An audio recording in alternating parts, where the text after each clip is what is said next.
Hello everyone and welcome to this video. And for this one we're going to I don't know how I really wanted to start this one, to be honest, because I tried all day yesterday to really record this and I couldn't really figure out which way I wanted to go about it, because I'm gonna interwoven my own personal experiences and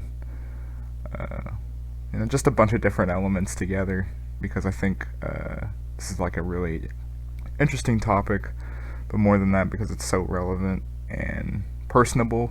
Because I think I look around and I see people in my age group, it's kind of late millennial, getting towards middle age now, and I think most people in this demographic would, I think it would actually sadly be safe to assert that most people in my age group have at least one male friend or something that kind of fell to his own sword and took himself off into that infinite and left us behind. And I think if we want to stay true to the channel, I think just like Spangler kind of looked at civilizations as kind of like this metaphor of people, like their cultures, I kind of do the same for like these political groups and these ideologies, with this like metaphor that I attach, where I kind of try to see them like, what would they look like if they were just one single like entity, one person, if they're all the people combined together almost in like this Power Ranger, like go Power Ranger, Megatron, whatever the hell they called it. I was a big Power Ranger kid. I had this Power Ranger cake when I was like 4. But anyway, I'm skipping all over. But I think if we want to talk about some kind of political discourse, we have to like think about the agents who are taking part in the culture itself, and where they actually stand and align, what they're thinking, their intentions. So if we want to look at each other, in a really crass way, I mean, no wonder we have so many fucking problems. Everyone's a nihilist. There's depression through the roof. And I don't think that gets enough notoriety in the scene of what we're actually doing with ourselves. And so like our thoughts and what we think is intelligible to each other are scapegoats, like we talked about in the last one, these ideological scapegoats. Why were we even drawn to them to begin with? Why are we going down this road of just this continuation of like these boomer politics? It's getting pettier. You have like does anyone, the idea, right, it actually bugs me, because I'm speaking from personal experience. And so when I look around on social media and I see a bunch of people antagonizing each other over Ted Cruz's like vacation, there is like that kind of sense of hypocrisy, and it goes both ways, right? Because some people on the right were pointing out Ted Cruz is how they would really truly want to teach a refugee who's out of line, and I think that's actually kind of funny and relevant. But yeah, there's kind of the obvious one about Ted like running off, but just the pettiness of it, though. Just imagine, people actually taking time out to argue about some fuck who's probably not even their state's representative. He's might not even be American. Could be just this internet. But like, why is that? Why is that person doing that? Is it because they are really interested in Ted Cruz's weekend, or are they just going to move on to some other subject to antagonize that other scapegoat to play in this kind of political game, a week from now on some other topic? So when you kind of like pick at that,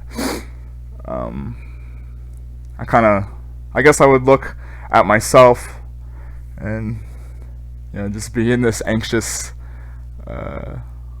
this anxious kid in this Catholic school setting when I was growing up, and when I was kind of going through this like eternal crisis of trying to discover like what I actually believed while taking part in this institution. I was extremely young too. I also, that's one of the things too about being young and being a male, is you have no perspective of what's actually like normal. Like you don't have a way to kind of set that grounding of I don't know how to describe it. I guess like that kind of experience of being able to even catch something, to know what like, oh, that's like a distinct feature of like that person. I feel like that doesn't really happen when you're young, or at least it didn't really for me, or I thought very little of it. I didn't value it like I do now as I'm older. And so the idea of being this like, I was like maybe a second grader or something like that, just going down this esoteric like road of like ethics and being infatuated with like agnosticism and atheism and stuff like that in this like Catholic school, and like I'm in second grade and freaking out in the back of the classroom. And it's like, why, as soon as that overlaps with my interest in politics and interest in like the US government and activism and stuff from the start, really, like I was already into kind of these ideas, or at least like trying to figure out these concepts as any kind of like horny 8th grader would be able to do for himself. So I was like, I guess, very early in that kind of regard compared to most people that I see around me, or at least when I share stories about like your childhood, that's kind of like something that sticks out to people.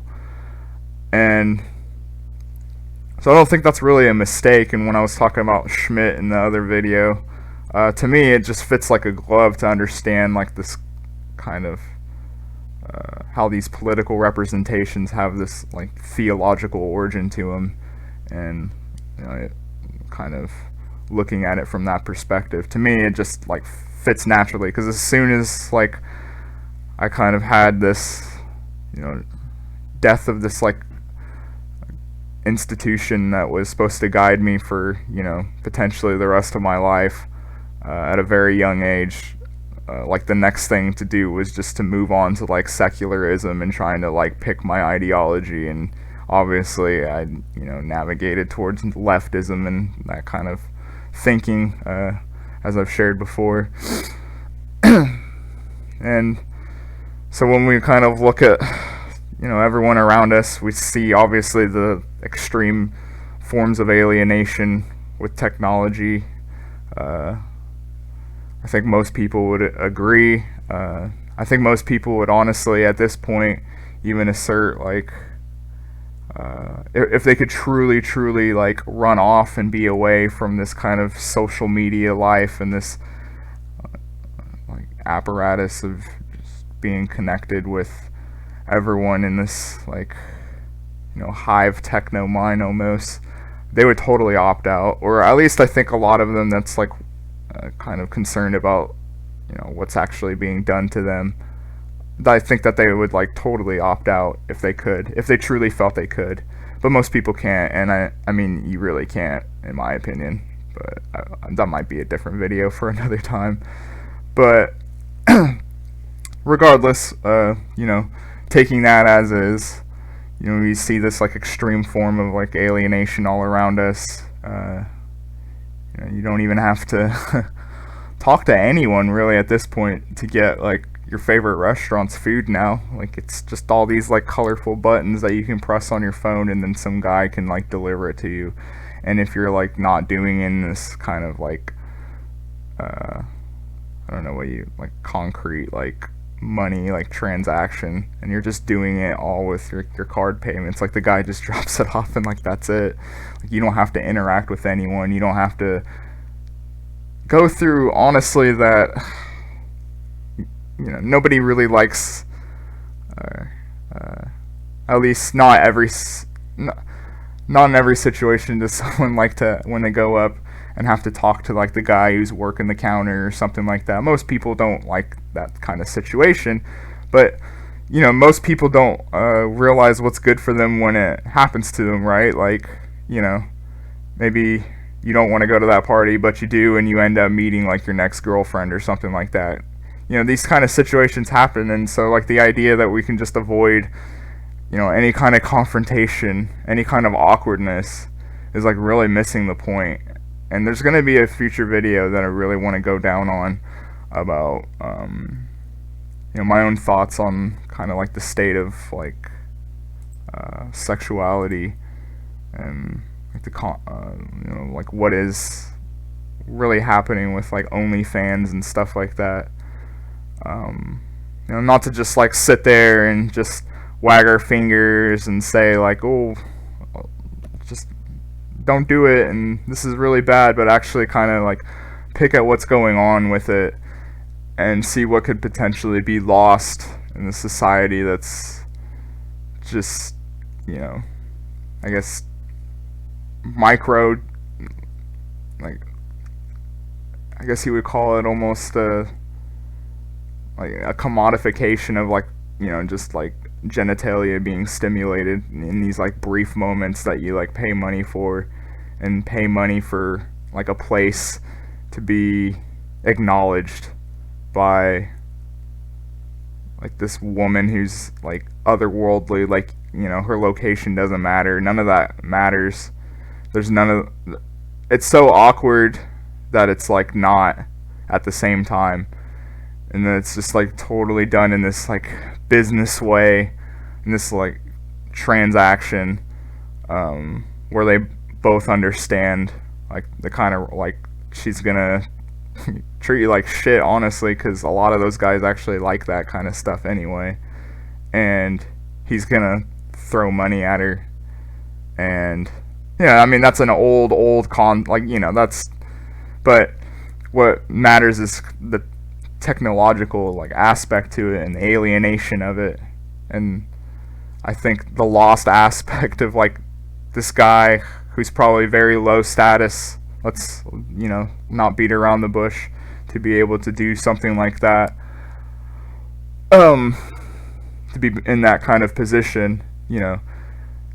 He thinks he's ultimately, though, he is getting pleasure out of it. Like, he will like stimulate himself, she stimulates herself off of it and gives it to him in this like thing that he can just tap into whenever he wants, and just tap into that brief second of pleasure. But that's anyone who's ever truly experienced a woman or built any kind of relationship with a woman knows that part of like the whole fun of sexuality and the fun of it is like kind of the awkwardness of it, and making stupid jokes and having inside jokes together, and just fucking being around each other in this stillness of life. And there's nothing like just being stuck in a room with like the girl you fancy, and like all the things that could potentially happen in that situation, and the dangers of it. And that's why like I think also you're seeing how loose sex really is now. I mean, I know that's kind of been said forever and it's beaten like a drum, but when we have if you don't really value that or have something to, I think that's something that's really lost. And just from my own personal experiences, I just can't imagine not wanting to experience that or haven't experienced that, and trying to even be antagonistic towards it, towards the idea that you should actually relish the idea that sex is dangerous actually, and you should be very contemplative of it, and not be such a circus conniving bastard, I guess, would be my advice. Or at least that's how I try to live my life. And so we're kind of talking about like male depression, and so I think if we're gonna keep talking about social media, I think one of the problems too with social media that people kind of maybe get backwards, in my opinion, is I think social media actually brings more of us out to the point where we don't even like to look in the mirror at like what we're really seeing, because ultimately a lot of, you know, we can sit here and talk about how it's wrong that people are exploited by, you know, like something like an OnlyFans or something, like these poor chaps, like they're throwing their money at like relationships and stuff, that experiences that, you know, if they don't break away from that, they're never going to experience that kind of stuff I just described, and I think that sucks.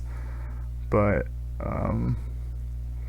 you know, when we are talking about like this algorithm that, you know, taps into our pleasure and gives us what we want, at least on this demand and thing that can be tapped into, ultimately, you know, we are staring at our own desires. These are things that we want. We do want sex. We do want, you know, that girl with the amazing tits and, you know, willing to do whatever she can to secure the bag, I guess, on camera. You know, we want to see that shit. But that takes a lot of actual bravery to be able to stare in the mirror, and despite that, you know, deferring it, for one, that's incredibly difficult, and for two, still like being able to say, yeah, I mean, ultimately that is desirable, but you know, and maybe that does make me some kind of like primal monster, but you know, I am a primal monster, so fuck it, you know, don't sweat it so much. And I think that's the problem with manhood in general, and the attack on it, and like masculinity in general, and testosterone levels just dropping like crazy, is, you know, these old ideas about being a male are just being eroded away and confused and deconstructed. And so how are we going to have any kind of political ambition? How are we going to have any kind of like culture that can get us through this next political epoch if everyone's just depressed and angsty and not even willing, like, you know, I think a lot of people don't even want to see America, you know, like the concept of make America great again. I don't think a lot of people who live in America want to see America succeed. Like, that's like one of the fundamental problems, right? And we can, you know, talk about immigration eroding away like nationalism and stuff like that, but ultimately our friends, our brothers, our people that you and I might like are easily tapped into and can be, you know, hacked into by these kind of things, and we need to kind of figure out a way to make ourselves like more resilient to it or something, or else we're just gonna keep having these tragedies happen over and over again and never confront them and never do anything about it. And I think that's the fundamental thing about male depression that I'm really trying to get at is, you know, you look at psychology, I think about the antidepressants I've been given in my life, and when I had to get my own help from a practitioner, you know, it's mainly if, you know, female orientated field, like it's mainly done by female physicians who usually, you know, they also take care of a lot of female clients, and that has their own they have their own needs, and it's more predicated to them because, you know, women in society are they didn't just rise up, you know, they're at the forefront now. They're the most academically inclined people of the two genders, and they're outdoing men, to be frank. And so, you know, when we look at like the male aspect of these resources, it's, you know, predicated around feelings, but not just feelings like an expression, like a creative expression of like male's feelings and like a kind of like how it manifests in his interests or something like that, like some kind of pursuit of something, like I am doing with this video. Like, I'm sharing my feelings, but I'm doing in this, you know, somewhat, at least you would say, I don't think it's very creative, but in a, you know, kind of creative way. Like, I'm sitting here, I'm killing time, I'm sharing some thoughts with friends that are gonna, read this and give me feedback. It's fun. It feels good. It feels productive, and that's what man wants, is to feel, productive, not be told, hey, like, it's okay, like, your mom still loves you, and it's okay that you didn't get that raise or whatever. Your wife still thinks you're a-okay, and all that kind of answers to stuff, and this constant need to feel happiness all the time, and to be okay and to feel okay all the time. It's just like really deep into our culture that we always have to be okay. And I just think that that's a terrible idea for a man to want to live their life like that, because it's just going to end up in misery every time, and it has for me personally in my own personal life, trying to box yourself away where you're never going to have to face any kind of real consequence or challenges, or you're going to be able to like ease your way through it as much as you can. It's going to find you, those callings deep inside of you, the thing that keeps you up at night to tell you that you're not doing enough, or you could do better in something, government or theology or ideology or anything like that, that is not going to go away, my dudes. You are never going to be able to scrub that from you unless you actually do something about it.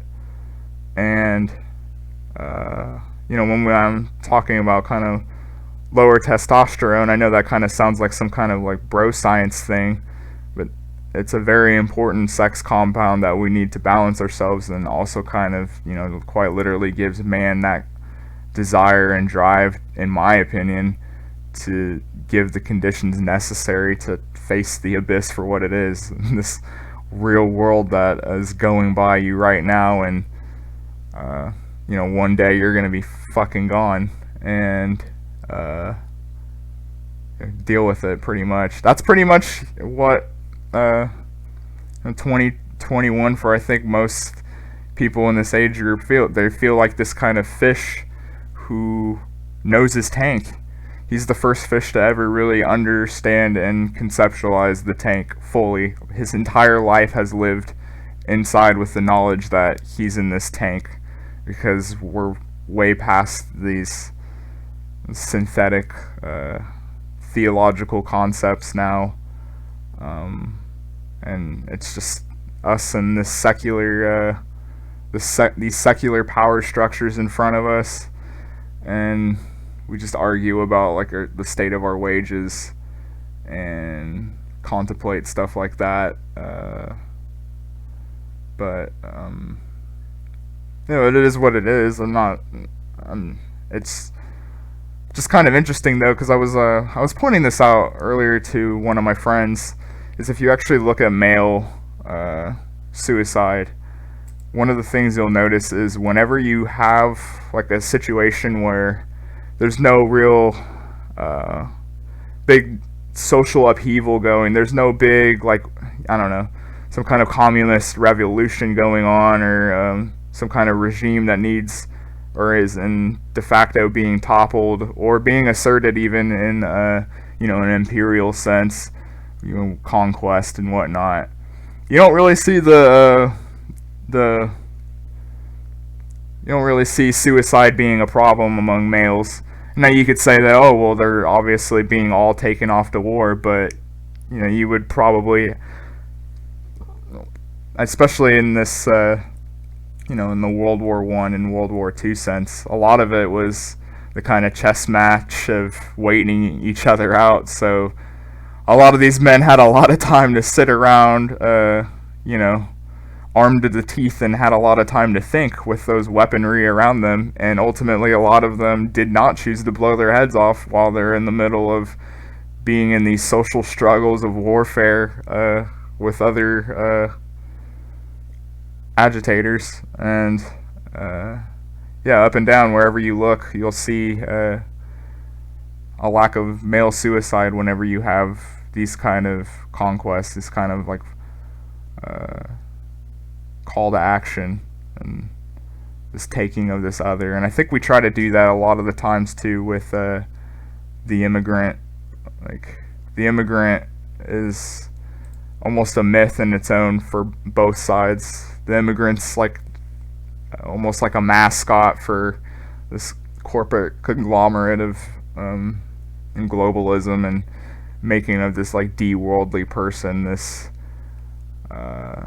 person that's just totally comes out of no geography or nothing like that, and yeah, I guess like quite literally the actualization of almost like the blank slate, or as close as just more of these kind of like factors that used to matter are being taken away.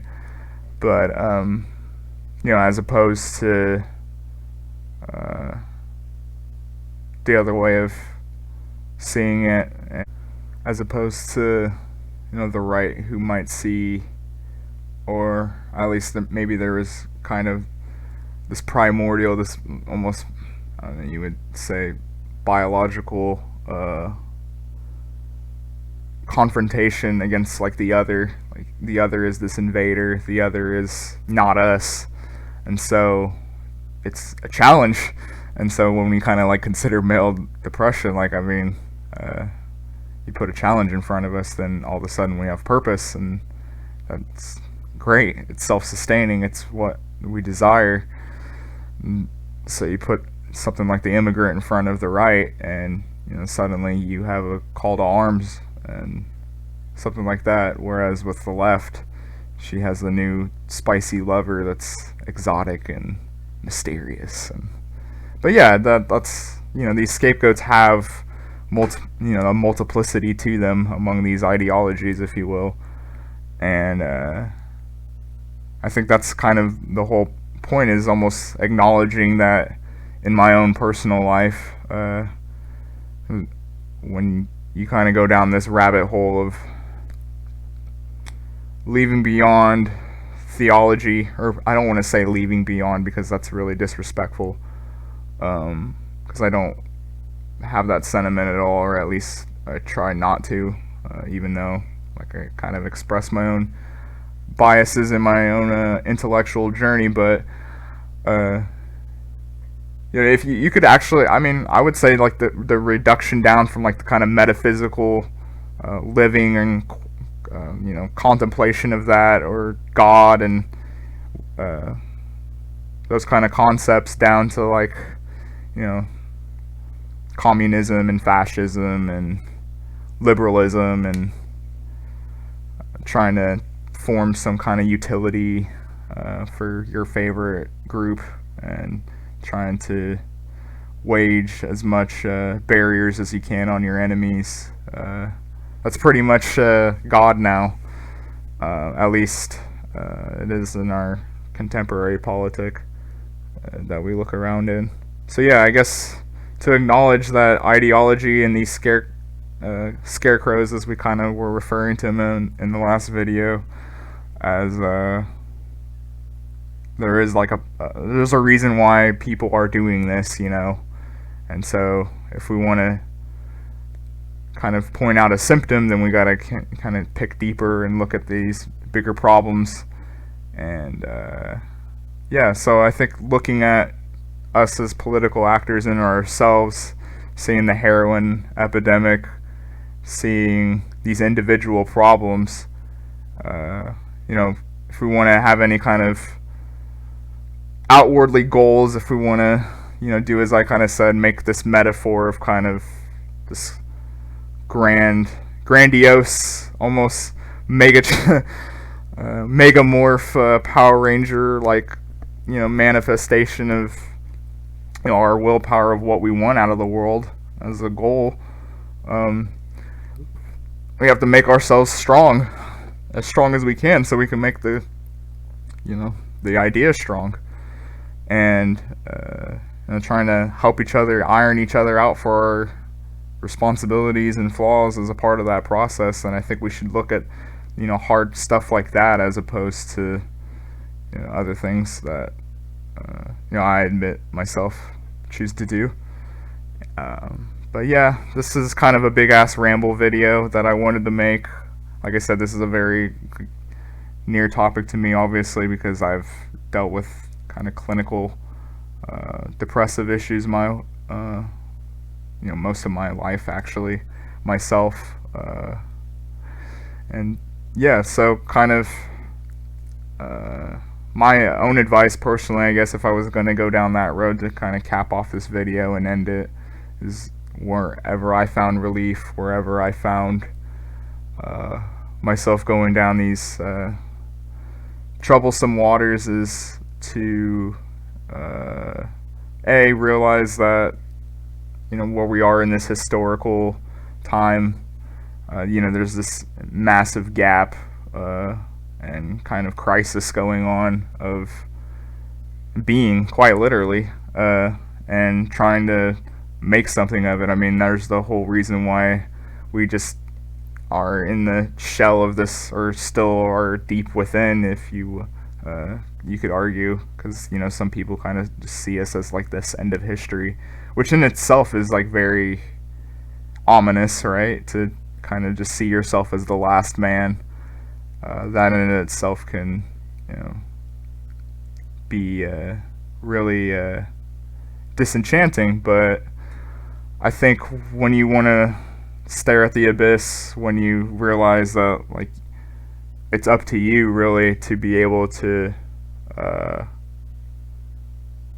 make something out of it in the end, and I think there is kind of almost this liberation now as I look through that kind of panic attitude that I had as a child, as an adolescent, asking these like questions of being, that I didn't really understand what I was even asking to begin with, because you're just a child anyway. I think the whole point is to understand that when you kind of stare into the abyss, when you stare into nihilism, when you realize that there's just this gap of continuality in human existence right now, where we don't really understand what's going on, and we're kind of in this like stage of, is this whole project just gonna come unglued, or are we gonna actually pursue something? I think, or try to pursue something to get us through, quite literally. Being able to affirm within ourselves that we ourselves are actually worth redeeming, within yourself, is, I think, maybe the hardest part, and like what really needs to truly happen is to be able to actually look ourselves in the mirror and say we're worth redeeming. The redemption, I guess, if you will. And until that happens, I don't really. What is our political ambition until that really happens? If we're trying, whatever, this kind of dissident right, or I don't know if I would even. I don't really know where I align myself, but I am kind of a part of this, I guess. If they would, or I mean, I guess you wouldn't even know. It's more about whether or not you get excluded, right, or whatever. But I don't really run around saying I'm a part of this political like group or whatever, and just parade the name around of. But I think it's the truth and things you're willing to find out of that nihilism is actually my truth. Is what matters to me. And so, despite like embracing that it might not pan out, things might not go your way, in fact it probably won't. Actually, it's like almost certain it won't, and you're not probably going to be around to see it anyway. What are you willing to believe after that? And it's got to be pretty powerful. You have to literally make something out of that. You have to be so creative to be able to face that, to get out of bed in the morning. You have to do that. And I think trying to make yourself useful and be a part of something, socialize, feel worth, not from just this gratitude of, oh, you're so great and you don't have to change, we embrace you for who you are. It's that self-satisfaction within, ultimately, though, where not only do they know that you made an impact, but you know it yourself. And I think that's something that does not get recognition enough in a kind of political thought. But that's the end of this video. It's pretty clunky, but thanks for taking the time out to listen to this one. I'll see you guys for the next one.